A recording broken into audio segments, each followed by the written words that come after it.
The reveal.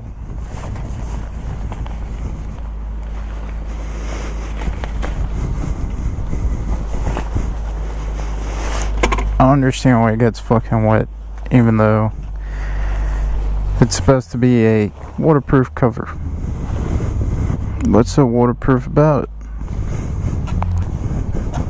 Kick, kick, kick. Alright.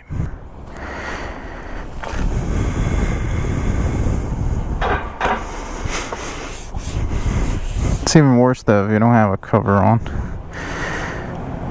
Everything's fucking wet, and I'm sure things oxidize a lot faster. So you just gotta deal with it. Here it is, it's a 97 Kawasaki Ninja ZX9. She's an old lady, but she runs okay. On. Start. See? A little noisy when it's warming up. It's not too bad when she's warmed up. It's got a Yoshi pipe, otherwise stock. Only issue is this fucked up fairing over here. But other than that, she's in one piece, and as you can see, she's barely got over 3,000 miles. So when somebody was selling it for 3,000 bucks, I couldn't say no to a piece of funky ass 90s history with this purple and green and white, and these old gauges with the big old goofy lights. I love this shit. Problems I've run into though, the tires are fucking squared off, no question about that. As soon as I go above 60, you can really feel it. The bike just hops up and down.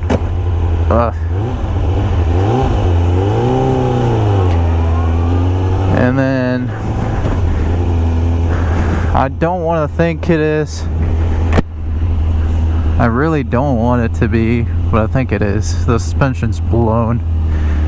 Sometimes when I go over certain bumps, it'll just clunk down instead of smoothly compressing, and I'll feel it through the forks. And in the back, you can push the seat down really easy. But look how fast it goes. And it sounds so good. You can't hate on this. You can't.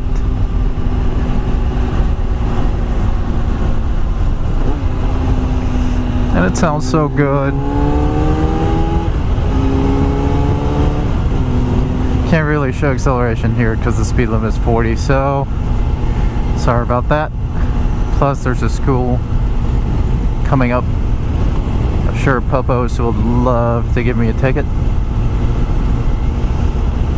See, even at this speed I can tell it's fucking bouncing up and down.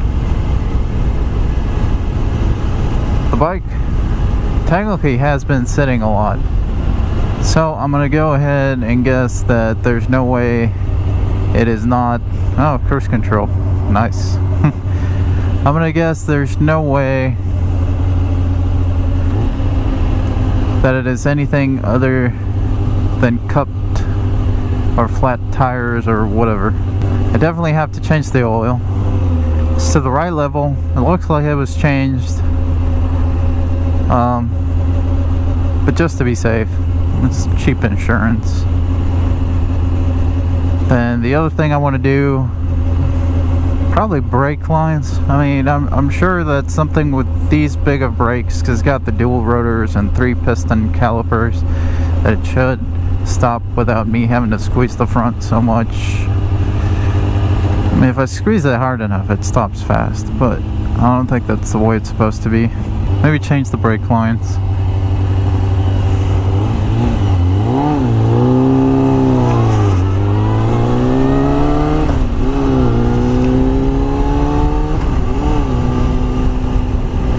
Change the tires, definitely.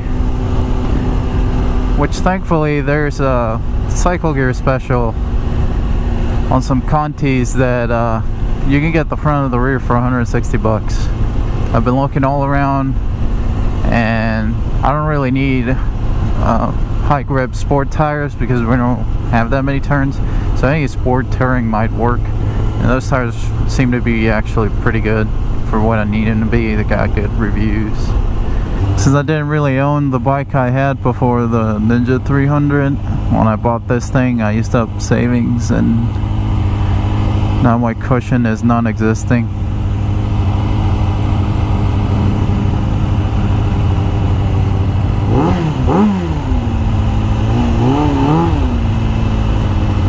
You have your own lane.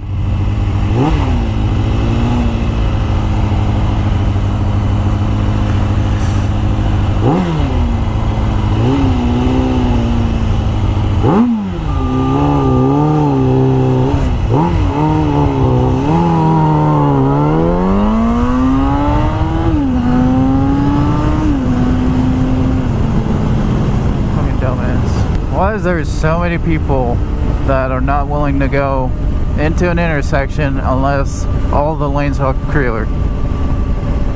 Regardless of the fact they can just go into the rightmost lane and then merge their way in, they just cannot handle merging.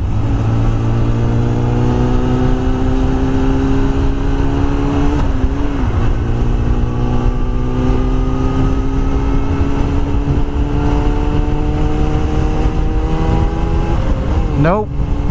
Nope.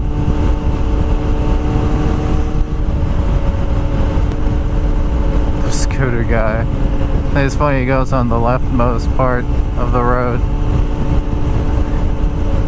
I thought scooters could do at least, well actually if he's doing 40, people here do around 65, I can see how it would be in danger.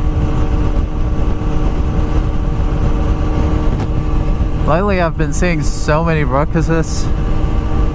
I don't know how it is in other areas, but over here there's a huge trend for them to slam it and put a gigantic wheel in the back and then make them look antiques. So the latest one I saw was a fucking Ruckus that was painted in some sort of rust orange. The whole frame was painted, you could tell it wasn't really rusted, and the seat looked like a lawn chair, like a freaking lawn chair. I had to say it was pretty badass until he started taking off, and then it sounded like ass and wasn't really going anywhere. But they're pretty neat looking bikes, what they're doing with them.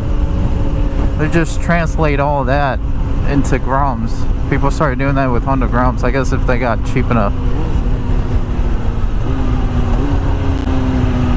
Start doing all those mods to something that has gears to it and can take off a little bit better. That would be cool. Let's kill the throttle a little bit.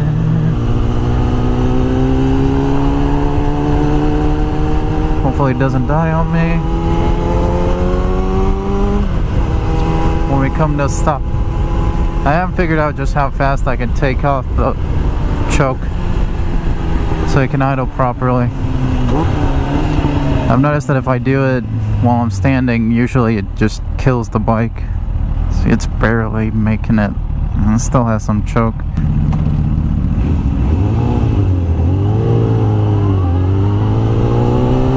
This is the thing that's taken me the most to get used to, is starting on first gear on these high CC bikes when they have that long ass tall gear.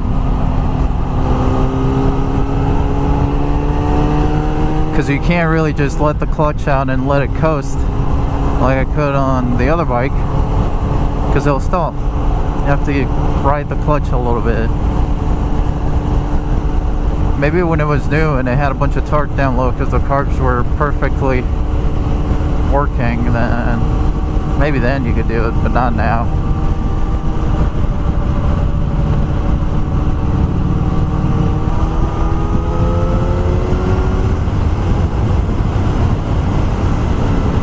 Bouncy. I don't know if you can see it on the GoPro, but it is definitely bouncy.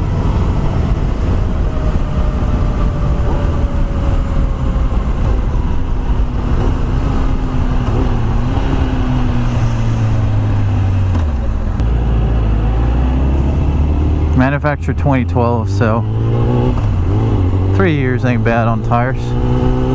5 is the limit.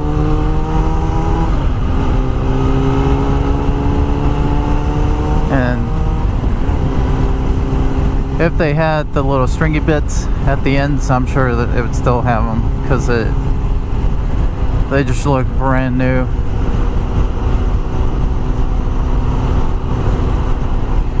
Flat as a motherfucker though.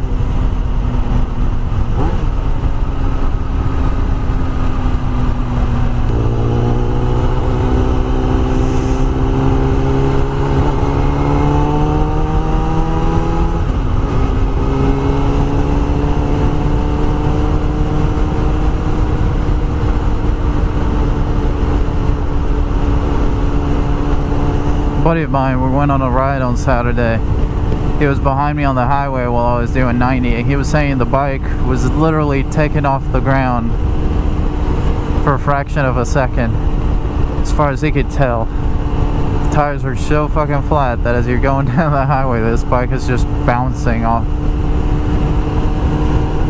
And although it feels like that, and it looks like that, I guess, it still manages to take turns no problem.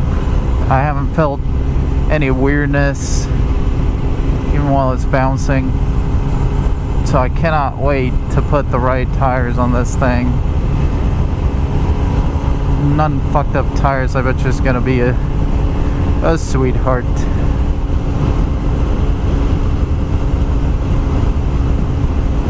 I've been doing the gas calculations, says this thing's actually getting around 46 miles to the gallon, which is impressive. Impressive for 899 cc's and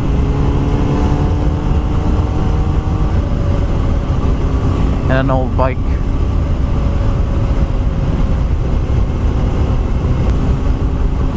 I haven't been posting too many videos lately just because sometimes you get YouTube burnout.